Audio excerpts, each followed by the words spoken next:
There has been a great deal of confusion lately about what the word democracy actually means. And it's very simple, very easy to understand, so let's just briefly run through it, shall we? Here you go. Democracy means you can have all the information that the social media censors and the fake news media think you should know, and you can use that information to formulate one of two establishment-approved viewpoints.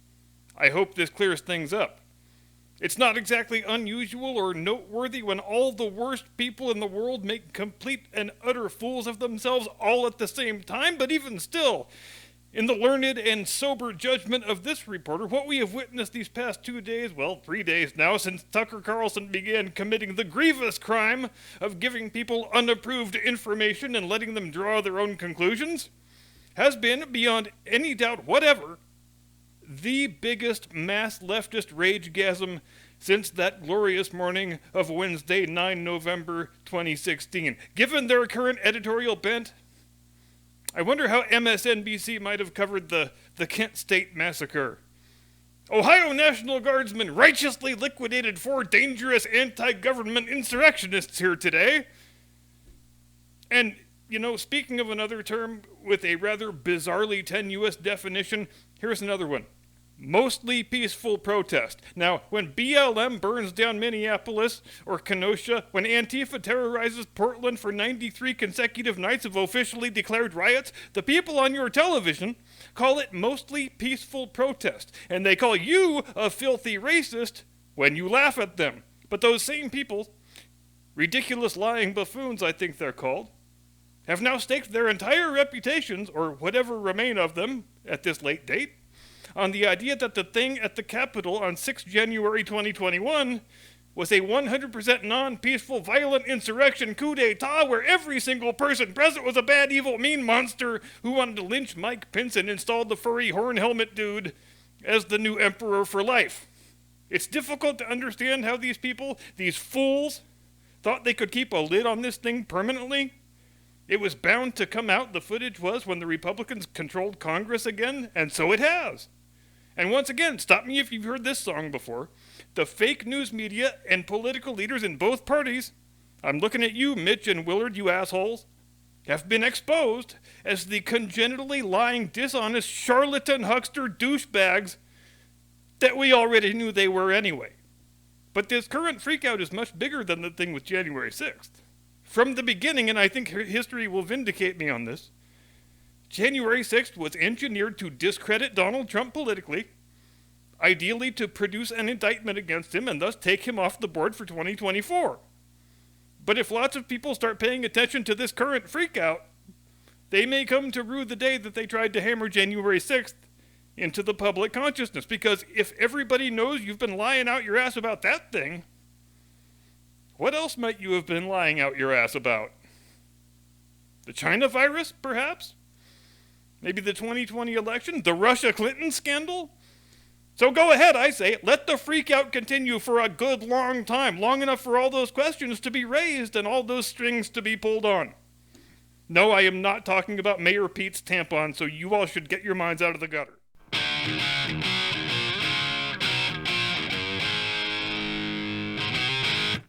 From atop the battlements of Castle Curmudgeon, where it's International Women's Day, so ladies, don't forget to show your man what a great woman you are by putting on some sexy lingerie and cooking him a nice ribeye steak tonight. Good evening, Mr. and Mrs. America and all ships at sea. Welcome to the program. I am your eponymous host and humble servant.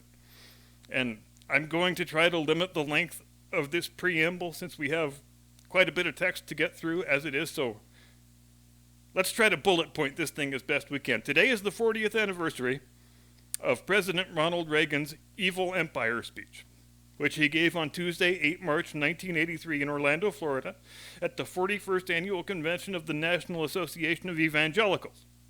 This is probably Reagan's second or third most well-known speech. The Tear Down the Wall speech in Berlin in 89 is obviously the most famous one, and this one probably vies for second place with the A Time for Choosing speech from the 1964 campaign, which put him on the national map politically. But I think it's best to view this as a boxing analogy, a 1-2 punch, if you will. If the Tear Down the Wall speech was the left hook that sent Soviet communism crashing to the canvas to take the 10 count, then this speech was the right lead that set up that finishing blow. Ask Ivan Drago. He can tell you all about it. And as you listen to this speech, setting aside the specific references to 1983 people and events, I want you to marvel at how perfectly relevant and fitting Reagan's words still are 40 years later in the times in which we live now. Especially, I want you to focus on his moral clarity. Not all cultures are equal. Not all societies are equal. Some societies are good and some societies are evil, and it's okay to say that. We don't have to accommodate evil. We don't have to coexist with evil. We don't want to relegate ourselves to sharing the world with evil. Evil is a thing that you confront and defeat because we are the good guys and they are not. Begin quote. Reverend clergy, all, Senator Hawkins, distinguished members of the Florida congressional delegation, and all of you. I can't tell you how you have warmed my heart with your welcome. I'm delighted to be here today. Those of you in the National Association of Evangelicals are known for your spiritual and humanitarian work, and I would be especially remiss if I didn't discharge right now one personal debt of gratitude. Thank you for your prayers. Nancy and I have felt their presence many times, in many ways, and believe me, for us, they have made all the difference. The other day in the East Room of the White House at a meeting there, someone asked me whether I was aware of all the people out there who were praying for the president. And I had to say, yes, I am. I felt it. I believe in intercessionary prayer. But I couldn't help but say to that questioner, after he had asked me the question, that, or at least say to them that if sometimes when he was praying he got a busy signal, it was just me in there ahead of him. I think I understand how Abraham Lincoln felt when he said, I have been driven many times to my knees by the overwhelming conviction that I had nowhere else to go. From the joy and the good feeling of this conference, I go to a political reception. Now, I don't know why, but that bit of scheduling reminds me of a story, which I'll share with you.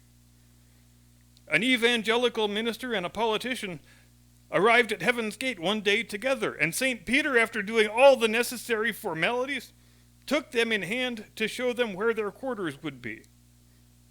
And he took them to a small single room with a bed, a chair, and a table, and said this was for the clergyman. And the politician was a little worried about what might be in store for him. And he couldn't believe it when St. Peter stopped in front of a beautiful mansion with lovely grounds, many servants, and told him that these would be his quarters. And he couldn't help but ask. He said, but wait, now, there's something wrong. How do I get this mansion while that good and holy man only gets a single room? And St. Peter said, you have to understand how things are up here. We've got thousands and thousands of clergy. But you're the first politician who ever made it. But I don't want to contribute to a stereotype. So I tell you, there are a great many God-fearing, dedicated, noble men and women in public life, present company included. And yes, we need your help to keep us ever mindful of the ideas and the principles that brought us into the public arena in the first place. The basis of those ideals and principles is a commitment to freedom and personal liberty that itself is grounded in the much deeper realization that freedom prospers only where the blessings of God are avidly sought and humbly accepted.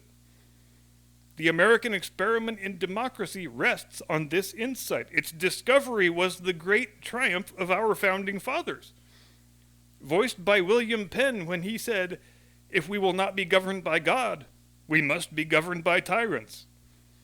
Explaining the inalienable rights of men, Jefferson said, the God who gave us life gave us liberty at the same time. And it was George Washington who said that of all the dispositions and habits which lead to political prosperity, religion and morality are indispensable supports. And finally, that shrewdest of all observers of American democracy, Alexis de Tocqueville, put it eloquently after he had gone on a search for the secret of America's greatness and genius. And he said, not until I went into the churches of America and heard her pulpits aflame with righteousness did I understand the greatness and the genius of America. America is good, and if America ever ceases to be good, America will cease to be great. Well, I'm pleased to be here with you today, you who are keeping America great by keeping her good. Only through your work and prayers and those of millions of others can we hope to survive this perilous century and keep alive this experiment in liberty, this last best hope of man. I want you to know that this administration is motivated by a political philosophy that sees the greatness of America in you, her people, and in your families, churches, neighborhoods, communities. The institutions that foster and nourish values like concern for others and respect for the rule of law under God. Now, I don't have to tell you that this puts us in opposition to, or at least out of step with, a prevailing attitude of many who have turned to a modern-day secularism, discarding the tried and time-tested values upon which our very civilization is based. No matter how well-intentioned, their value system is radically different from that of most Americans, and while they proclaim that they're freeing us from superstitions of the past, they've taken upon themselves the job of superintending us by government rule and regulation. Sometimes their voices are louder than ours, but they are not yet a majority. An example of that vocal superiority is evident in a controversy now going on in Washington, and since I'm involved, I've been waiting to hear from the parents of young America. How far are they willing to go in giving to government their prerogatives as parents? Let me state the case as briefly and as simply as I can. An organization of citizens, sincerely motivated and deeply concerned about the increase in illegitimate births and abortions involving girls well below the age of consent, some time ago established a nationwide network of clinics to offer to help to get these girls and hopefully alleviate this situation. Now again, let me say, I do not fault their intent. However, in their well-intentioned effort, these clinics have decided to provide advice and birth control drugs and devices to underage girls without the knowledge of their parents. For some years now, the federal government has helped with funds to subsidize these clinics. In providing for this, the Congress decreed that every effort would be made to maximize parental participation. Nevertheless, the drugs and devices are prescribed without getting parental consent or giving notification after they've done so. Girls termed sexually active, and that has replaced the word promiscuous, are given this help in order to prevent illegitimate birth or abortion. Well, we have ordered clinics receiving federal funds to notify the parents that such help has been given. One of the nation's leading newspapers has created the term squeal rule in editorializing against us for doing this, and we are being criticized for violating the privacy of young people. A judge has recently granted an injunction against an enforcement of our rule. I've watched TV panel shows discuss this issue, seen columnists pontificating on our error, but no one seems to mention morality as playing any part in the subject of sex.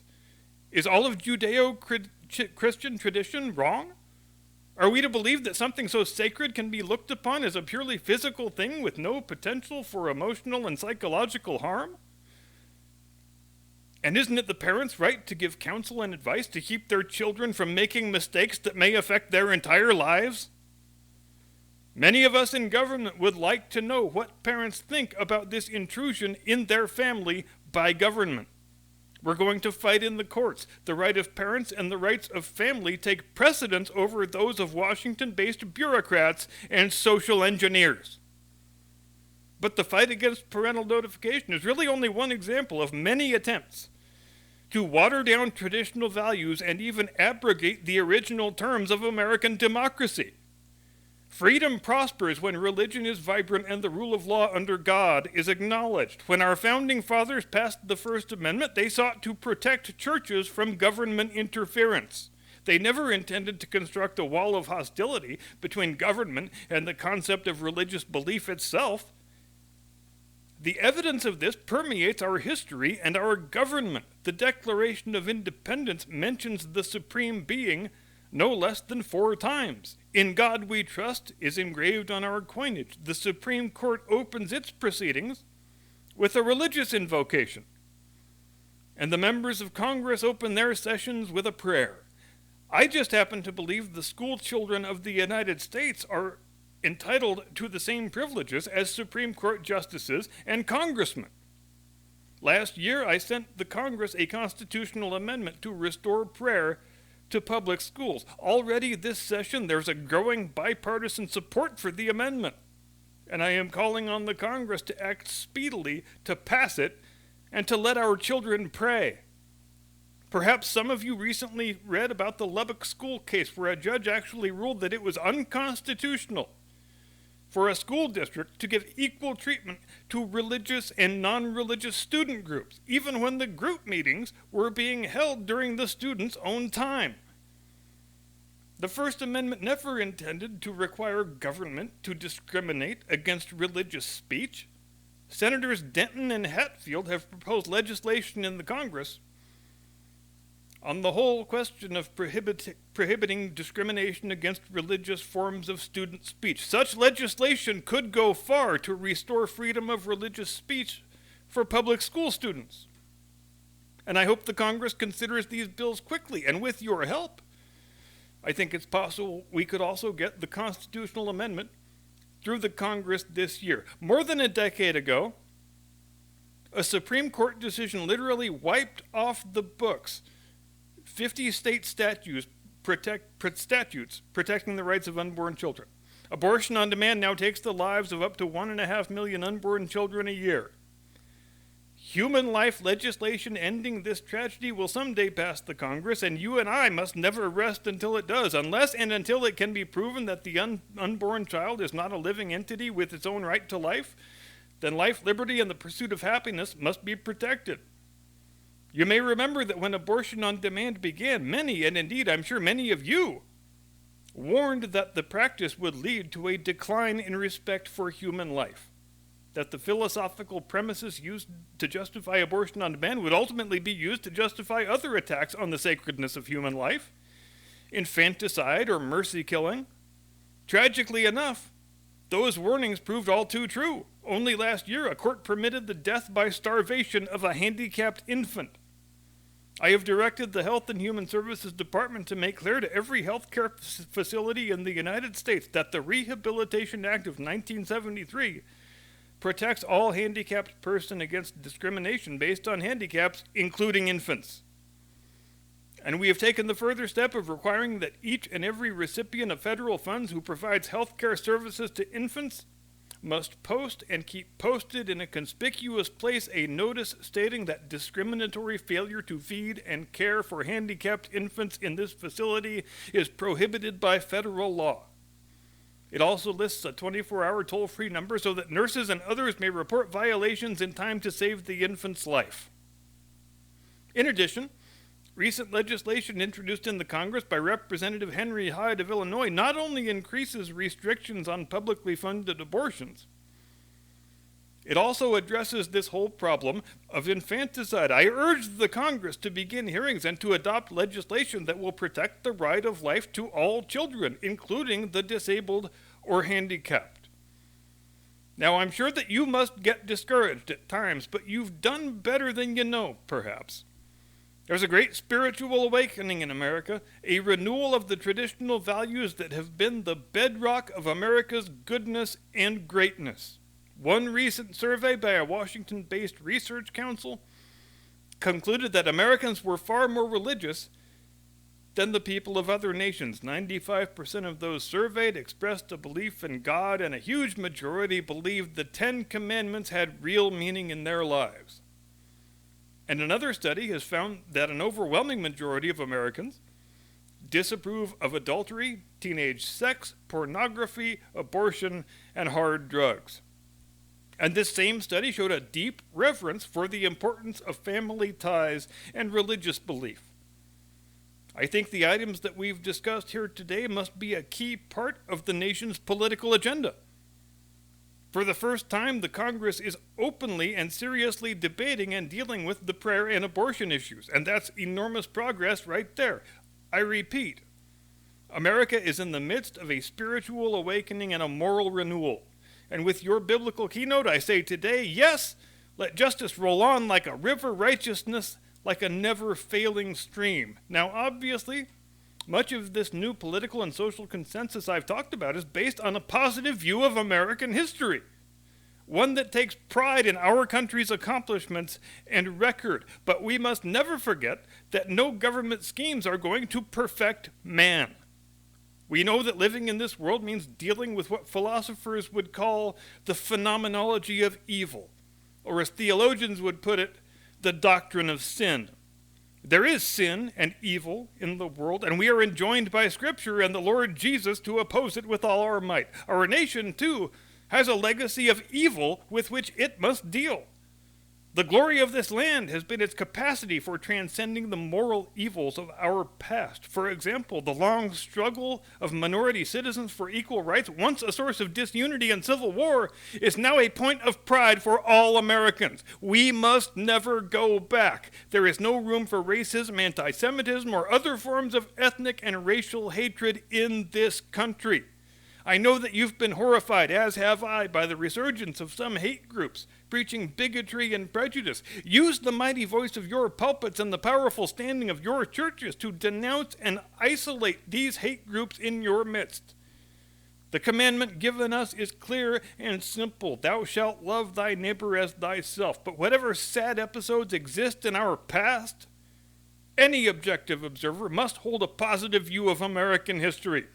A history that has been the story of hopes fulfilled and dreams made into reality. Especially in this century, America has kept alight the torch of freedom, but not just for ourselves, but for millions of others around the world.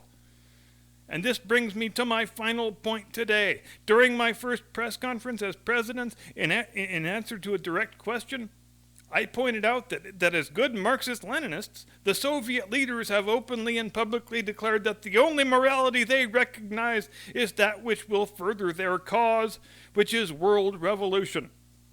I think I should point out, I was only quoting Lenin, their guiding spirit, who said in 1920 that they repudiate all morality that proceeds from supernatural ideas, that is their form of religion, or ideas that are outside class conceptions. Morality is entirely subordinate to the interests of class war, and everything is moral that is necessary for the annihilation of the old, exploiting social order, and for uniting the proletariat. Well, I think the refusal of many influential people to accept this elementary fact of Soviet doctrine illustrates an historical reluctance to see totalitarian powers for what they are. We saw this phenomenon in the 1930s. We see it too often today. This doesn't mean we should isolate ourselves and refuse to seek an understanding with them. I intend to do everything I can to persuade them of our peaceful intent, to remind them that it was the West that refused to use its nuclear monopoly in the 40s and 50s for territorial gain, and which now proposes a 50% cut in strategic ballistic missiles and the elimination of an entire class of land-based intermediate-range nuclear missiles. At the same time, however, they must be made to understand we will never compromise our principles and standards. We will never give away our freedom. We will never abandon our belief in God. And we will never stop searching for a genuine peace. But we can assure none of these things America stands for through the so-called nuclear freeze solutions that are proposed by some. The truth is that a freeze now would be a very dangerous fraud, for that is merely the illusion of peace. The reality is that we must find peace through strength. I would agree to a freeze if only we could freeze the Soviets' global desires. A freeze at current levels of weapons would remove any incentive for the Soviets to negotiate seriously in Geneva and virtually end our chances to achieve the major arms reductions which we have proposed. Instead, they would achieve their objectives through the freeze. A freeze would reward the Soviet Union for its enormous and unparalleled military buildup. It would prevent the essential and long overdue modernization of the United States and Allied defenses and would leave our aging forces increasingly vulnerable. And an honest freeze would require extensive prior negotiation on the systems and numbers to be limited, and on the measures to ensure effective verification and compliance. And the kind of freeze that has been suggested would be virtually impossible to verify. Such a major effort would divert us completely from our current negotiations on achieving substantial reductions.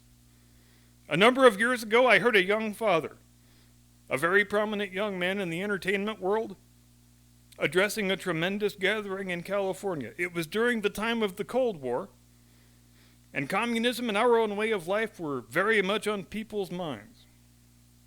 And he was speaking to that subject, and suddenly I heard him saying, "I love my little girls more than anything." And then I said, "Oh no, don't say that."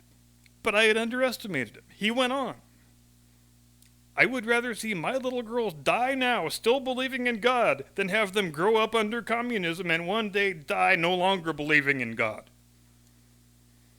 There were thousands of young people in that audience. They came to their feet with shouts of joy. They had instantly recognized the profound truth in what he had said with regard to the physical and the soul and what was truly important.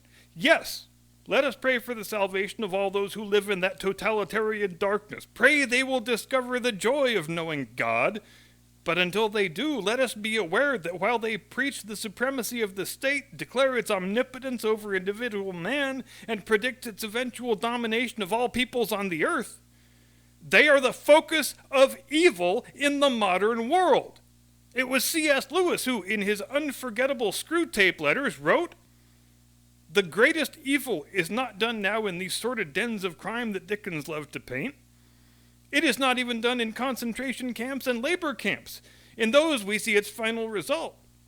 But it is conceived and ordered, moved, seconded, carried, and minuted in clear, carpeted, warmed, and well-lighted offices, by quiet men with white collars and cut fingernails and smooth-shaven cheeks who need not raise their voice." Well, because these quiet men do not raise their voices, because they sometimes speak in soothing tones of brotherhood and peace, because like other dictators before them, they are always making their final territorial demand. Some would have us accept them at their word and accommodate ourselves to their aggressive impulses. But if history teaches anything, it teaches that simple-minded appeasement or wishful thinking about our adversaries is folly. It means the betrayal of our past, the squandering of our freedom. So I urge you to speak out against those who would place the United States in a position of military and moral inferiority. You know, I've always believed that old Screwtape reserved his best efforts for those of you in the church. So in your discussions of the nuclear freeze proposals, I urge you to beware the temptation of pride, the temptation of blithely declaring yourselves above it all and label both sides equally at fault, to ignore the facts of history and the aggressive impulses of an evil empire, to simply call the arms race a giant misunderstanding and thereby remove yourself from the struggle between right and wrong and good and evil. I ask you to resist the attempts of those who would have you withhold your support for our efforts, this administration's efforts, to keep America strong and free, while we negotiate real and verifiable reductions in the world's nuclear arsenal and one day, with God's help, their total elimination. While America's military strength is important, let me add here that I have always maintained that the struggle now going on for the world will never be decided by bombs or rockets, by armies or military might. The real crisis we face today is a spiritual one.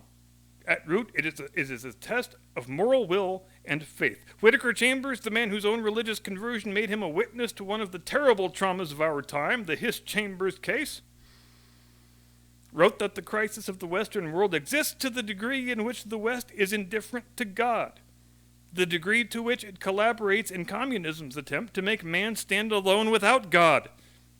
And then he said, for Marxist-Leninism is actually the second oldest faith, first proclaimed in the Garden of Eden, with the words of temptation, "Ye shall be as gods." The Western world can answer this challenge, he wrote, but only provided that its faith in God and the freedom he enjoins is as great as communism's faith in man. I believe we shall rise to the challenge. I believe that communism is another sad, bizarre chapter in human history whose last pages are even now being written. I believe this because the source of our strength in the quest for human freedom is not material, but spiritual. And because it knows no limitation, must terrify and ultimately triumph over those who would enslave their fellow man. For in the words of Isaiah, he giveth power to the faint, And to them that have no might he increased strength. But they that wait upon the Lord shall renew their strength. They shall mount up with wings as eagles. They shall run and not be weary. Yes, change your world. One of our founding fathers, Thomas Paine, said, "We have it within our power to begin the world again. We can do it, doing together what no one church could do by itself." God bless you, and thank you very much. Rock, someday when the team's up against it, brakes are beating the boys, ask them to go in there with all they've got. Win just one for the Kipper. I don't know where I'll be then, but I'll know about it. I'll be happy. No, God bless you, Ronald Reagan. Thanks very much for watching. Have a pleasant tomorrow. See you next time. Do not comply. Get off my lawn.